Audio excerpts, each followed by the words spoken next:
안녕하십니까. 3월 20일입니다. 자, 금융시장의 불안감이 계속 또 이어지고 있죠. 자, 금요일 날도 시장 좋지는 못했습니다. 뭐 CS 사태가 좀 나면서 자, 이게 뭐 일단은 오늘 새벽에 UBS가 CS를 인수했어요. 결국엔 4조 2천억 정도 해서 인수를 했는데 뭐 급한 불은 또 껐다 치고 근데 이런 금융 불안에서 여러 가지 이런 스캔들이 나고 있다라는 게 좀 문제가 되죠. 자, 혹시나 또 예전에 리먼 사태 같은 2008년에 그런 사태가 일어나지 않을까라는 그런 우려감이 있습니다. 뭐 별의별 얘기들 다 나오죠. 이럴 때 되면 뭐 비관론자도 있고 긍정론자도 있고 아니다. 더 큰 위기는 없다. 그리고 비관론자들은 뭔가 숨기고 있다. 자, 큰 위기가 나올 수도 있다라는 말도 좀 많이 나오고 있어요. 어쨌든 불안한 장세는 좀 이어지고 있습니다. 자, 어쨌든 CS는 그야말로 정말 수렁에서 탈출을 했습니다. 다행히도.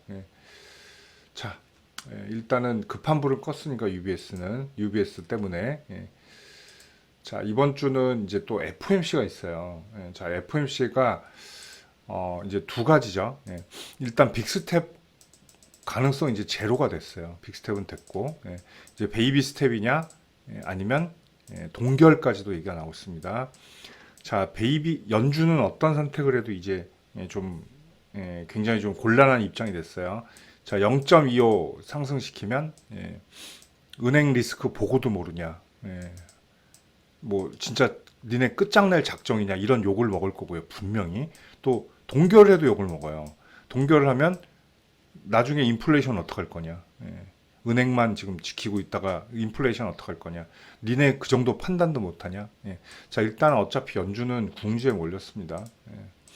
0.25 정도 할 가능성이 사실 더 크다고 나오는데 저는 동결 가능성도 꽤 있다고 보는 게 지금 은행 사태들 이런 거 불안감이 더 금리 인상 때문에 나왔던 거기 때문에 뭐 정부의 원래는 이제 연준은 어떤 간섭도 받지 않는 독립적인 기관인데 꼭 그렇겠습니까? 전 아니라고 생각해요. 그래서 정치권의 압력이 좀 있지 않을까 그렇게 좀 생각이 됩니다. 자, 이번 주는 어쨌든 FOMC 결과물 뭐 목요일 새벽에 이제 나오고 그거 보면 되고요. 그거에 따라 또 해석에 따라 이제 증시도 좀 출렁일 가능성이 높죠. 0.5는 이제 아예 없으니까. 0.5가 문제가 사실은 아니었죠. 이제 시장에 보는 포커스는 어디냐면 언제 그래서 금리 인하 결국은 재정이 안정이 되고 인플레이션이 잠잠해지고 언제 제자리로 돌아가느냐거든요. 그게 올 겨울이냐 내년이냐 뭐 초냐 말이냐 이런 계산법이 이제 복잡해질 수 있다는 거예요. 이런 부수적인 일들이 흘러나온다는 건 그래서 불안한 증시는 좀 계속 이어갈 것으로 좀 보입니다. 이번 주도. 자, 절대 제가 저번에도 말씀드렸을 거예요. SVB 사태 진정되고도 이게 굉장히 금융시장의 불안감으로 남을 거다. 계속 따라붙을 수도 있다 그랬죠. 그래서 양음양음 패턴 얘기 많이 들었어요. 이게 뭐냐면 어느 날은 크게 빠졌다가 바로 반등했다 크게 빠졌다. 이게 사실은 불안정할 때는 아닌 거예요. 바닥에선 사실 캔들 짧아야 돼요 지금. 근데 지금 불안하죠. 그러니까 추가로 하방으로 밀릴 것도 이제 각오는 해야 된다는 얘기예요. 자, 나스닥은 그나마 기술주도 있어서 덜 빠지긴 했는데 나스닥도 불안한 건 마찬가지입니다. 똑같습니다. 자, 우리 증시인데 이번 주는 뭐 FOMC 결과물에 따라 또 좀 흔들림을 봐야 되는데 오늘은 물론 CS 사태는 일단은 큰 위기를 넘겼죠. UBS가 인수하느라. 근데 불안감은 보여줄 것 같아요. 오늘도. 자, 인수됐구나. 이제 다 모든 금융 위기는 끝났구나 하고 절대 그렇게 상승은 못한다는 거예요. 자, 불안한 면은 표출할 수 있다. 그런데 반도체가 지난 금요일 날 좋은 흐름을 보였단 말이에요. 일본 규제 해제로. 자, 이런 것들. 그래서 그리고 2차 전지도 조정을 좀 받았기 때문에 또 반격을 한다면 좀 선방할 가능성도 있다라고 볼 수가 있겠죠. 자, 60분봉 잘라서 보면 오늘도 이 테두리가 아닐까 저는 생각이 됩니다. 2420 저항, 2400 이것도 1차 저항이 될 수 있어요. 오늘 개파락 가능성도 있어요. 확실히. 2380. 자, 요 바운드리 안에서 볼까요, 오늘은? 예, 그럼 될 것 같네요. 예, 그렇죠? 예. 2400, 2420 위로 저항, 2380, 뭐 중심값 좀, 80 저가로 해야 되겠네요. 그죠? 82, 83, 2383. 자, 2383, 그리고 2360, 2340, 2345, 이렇게 지지라인 오늘 보겠습니다.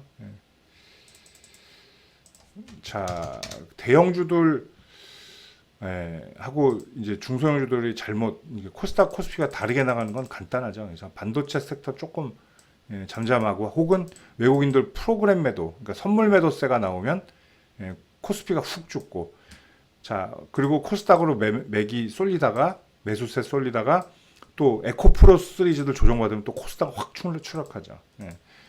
그러니까 우리나라도 그런 특징을 가지고 있다는 거 보셔야 될 것 같습니다. 자, 코스닥도 800이 굉장히 또 부담스러워요. 근데 보시면 자, 에코프로비엠이 급락을 했어요. 7%. 그렇죠? 에코프로도 급락을 했고, 물론 너무 많이 올라오긴 했습니다.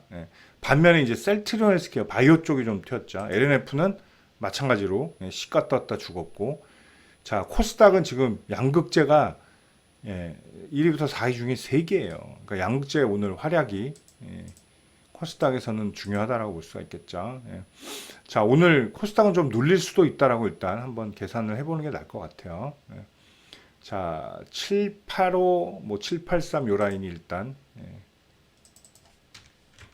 오늘 1차 지지선이 되겠네요. 785. 자, 중심값 792. 죄송합니다. 795.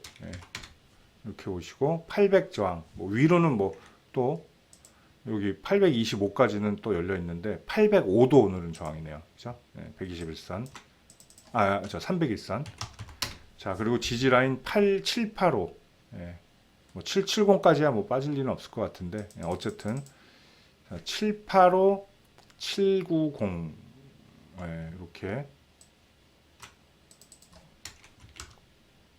지지 라인 보겠습니다. 자, 이제 마찬가지로 오늘 뭐 하고 내일의 흐름보다는 이제 FOMC의 해석, 그리고 연준의 방향, 은행을 살릴 것이냐, 인플레이션을 잡을 것이냐에 대한 그 목적성, 이런 것도 우리가 좀 간과할 수가 없습니다. 이번 주는. 자, 이번 주도 되게 변동성이 좀 클 수 있는데, 어쨌든 주말 내에 그래도 CS 사태를 좀 해결했다는 건 그나마 굉장한 다행이에요. 그렇게 보시면 되겠습니다. 근데 은행의 불안감은 만약에 CS처럼 초대형 SBB나 뭐 조그만 은행이니까 그렇다 치더라도 시그니처 뱅크도 그렇고, 근데 CS가 흔들렸다? 근데 그 급으로 하나 더 나온다 그러면 굉장한 큰 파동이 나올 수는 있어요. 그거 좀 우리가 집중해서 봐야 될 것 같습니다. 자, 이번 주도 우리 개인 투자분들 화이팅입니다. 감사합니다.